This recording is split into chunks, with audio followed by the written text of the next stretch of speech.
Sa mga balitang tinutukan, nagsagawa inspection sa mga napaulat na mga waterways sa Zambales na nagkaroon umano ng mga breach portions na naging sanhi umano ng pagbaha doon. Balitaan mo kami, Noel Perfecto.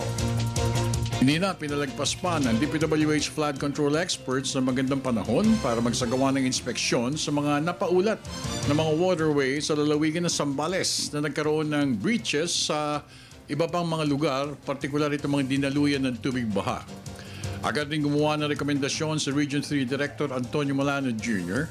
kaugnay ng requirements sa nakakailanganin ni Secretary Rogelio Singson kaugnay ng mga prioritized dredging and desilting operations for river systems mula sa mga mouth nito upstream. Kasama sa mga inirekomenda ni Director Molano ang Calaklan River at ang Matain River na sobra ang pagkakaroon ng siltation.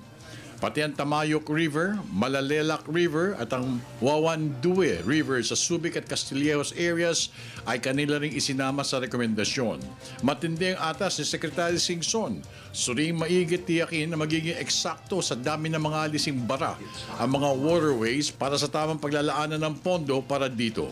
Partikular na dapat may alis ang lahat ng mga siltation at tiyakin na hindi na aniya makababalik pa ang mga ito ng daluyan. Para sa Telebisyon ng Bayan, ako naman si Noel Perfecto. At kaugnay nga po ng balitang yan, bibigyan tayo ng update ng aming kasamang si Noel Perfecto. Magbabalita via phone patch. Manong Noel, magandang umaga. Magandang umaga, Audrey. Ay sumitinan ng flood control experts ng Public Works and Highways ang rekomendasyon nito kay Secretary Rogelio Singson kahapon hinggil sa pagpapatupad ng dredging at desilting sa ilang mga major waterways sa lalawigan ng Zambales. Kasama na rito ang mga malalaking river systems sa Subic at Olongapo at ito ay ang Mamalelak River, Matain River, Calaklan River, Matayok at Santa Rita River systems ay kasama na rin sa pinatupad na inspection kahapon. Kasama si Region 3 Director Antonio Molano Jr. na tukoy ng ang mga ilog na gagawa ng engineering interventions sa darating na mga araw.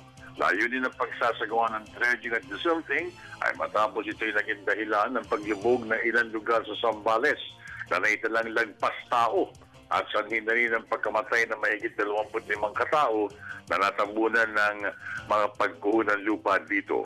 Barangay Balaybay, Barangay Wawandue at Barangay San Isidro. Lahat ito sa Subic at Castillejos. Ang mga lugar na pinangyarihan ng deadly landslide. Napatunayan ang pag-apaw ng rumagasang tubig at putik ay galing sa mga baradong waterways ng Zambales.